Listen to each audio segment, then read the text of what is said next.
नमस्कार। मार्केट की बात करते हैं, शेयर बाजार की बात करेंगे, निवेश इन्वेस्टमेंट के बारे में बात करेंगे। कंपनी का नाम है एनबीसीसी इंडिया लिमिटेड और स्टॉक में तेजी भी देखने को मिल रही है इंट्राडे में।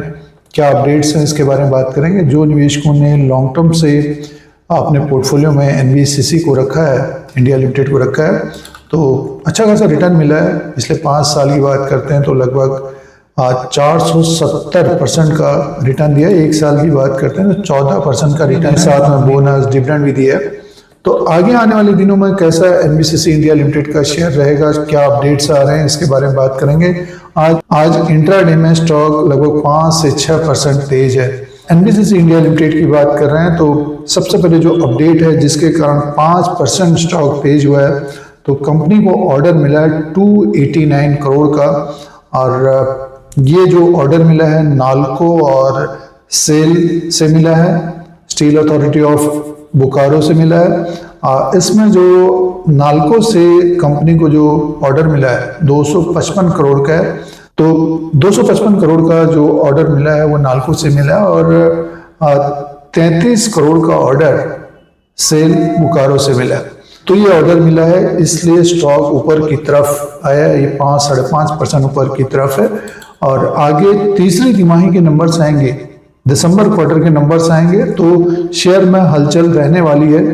और जो निवेशक अभी आज खरीदे हैं तो स्टॉक ऊपर की तरफ है और आज जो खरीदे हैं 108-110 के आसपास तो स्टॉक ऊपर की तरफ ही कारोबार कर रहा है। जो निवेशक इससे पहले खरीदे थे जून के मंथ में तो स्टॉक एक तरह से नीचे की तरफ आया है। जो नए निवेशक हैं तो इसका जो फंडामेंटल्स और बिजनेस रहता है इसके बारे में एक नज़र डाल लेते हैं। देखिए, कंपनी का जो रेवेन्यू था लास्ट क्वार्टर में 3017 करोड़ का था और कंपनी को प्रॉफिट 157 करोड़ का था। प्रॉफिटेबल कंपनी है, प्रॉफिट में काफ़ी अप डाउन लगा रहता है। ये नहीं कि इस क्वार्टर में प्रॉफिट आया तो अगले क्वार्टर में और ज़्यादा प्रॉफिट आएगा, इस तरह का नहीं रहता है। 157 करोड़ का लास्ट क्वार्टर में प्रॉफिट था, इससे पहले क्वार्टर में 135 करोड़ का था और 1 साल पहले 125 करोड़ का था। तो प्रॉफिटेबल कंपनी है और देखना पड़ेगा कि आगे और कितने ऑर्डर्स मिलते हैं। इसी तरह से और ऑर्डर्स मिलते जाएंगे तो इसका रेवेन्यू और प्रॉफिट बढ़ेगा। फंडामेंटल्स पॉइंट्स की बात करते हैं तो 29,565 करोड़ का इसका मार्केट कैप है। फेस वैल्यू 1 रुपीज़ का, बुक वैल्यू पर शेयर 10 का है। डिविडेंड कंपनी 0.61% देती है। EPS 2.28 का है और पी रेशियो 48 का है। इसका जो डेब्ट है वो नील है, डेब्ट फ्री कंपनी है और स्टॉक एक तरह से प्रीमियम में चलने वाला शेयर है ये। जैसे कि बुक वैल्यू 10 में है, स्टॉक 115-116 में है, तो आगे भी प्रीमियम में चलेगा। तो ऑर्डर्स मिलते जाएंगे तो कंपनी को रेवेन्यू और प्रॉफिट बढ़ेगा और जैसे कि ग्रोथ देखने को मिल रही है तो एनबीसीसी इंडिया लिमिटेड में भी ग्रोथ की संभावना रहेगी। ये फंडामेंटल्स और बिजनेस पॉइंट है और इसके अनुसार देखते हैं तो प्रीमियम में चलने वाला शेयर है। स्टॉक प्राइस की बात करते हैं तो इसमें गिरावट रही है।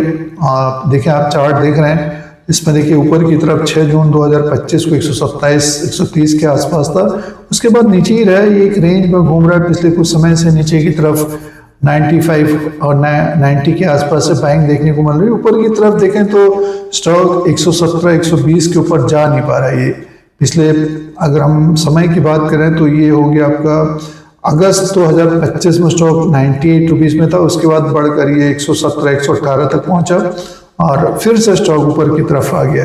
तो हडल बनाया 120 रुपये का, इसका हडल बनाया, तो हडल बनाया 120-121 का, 121 के ऊपर टिक जाता है जो रेजिस्टेंस है, तब फिर इसमें एक तेजी देखने को मिल सकती है। तो मार्च तक ऊपर की तरफ 125 से 135, नीचे की तरफ स्टॉक बात करते हैं तो 190 के आसपास से बाइंग देखने को मिलेगी।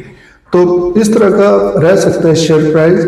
और जो निवेशक अभी खरीदारी कर रहे हैं, रैली बनती है तो अपना टारगेट सेट करना चाहिए, तेजी बनती है तो अपना डिसीजन करना चाहिए, प्रॉफिट भी लेते रहना चाहिए और समय देना है। तो फिर कंपनी के जिस प्रकार के प्रॉफिट्स और रेवेन्यू बढ़ेगा उसी प्रकार से वैल्यूएशन बढ़ेगा, शेयर में भी तेजी देखने को मिलेगी। पॉइंट ये है कि शेयर बाजार में रैली बनती है, स्टॉक मार्केट में रैली बनती है, तो एनबीसीसी इंडिया लिमिटेड में भी तेजी देखने को मिल सकती है। तो ये एनबीसीसी इंडिया लिमिटेड के बारे में जानकारी थी और स्टॉक आज इंट्राडे में तेज हुआ है। इस तरह की जानकारी के लिए धीरे सिंह स्टॉक्स बुल बियर को सब्सक्राइब करें, लाइक करें, शेयर करें, कमेंट करें। धन्यवाद।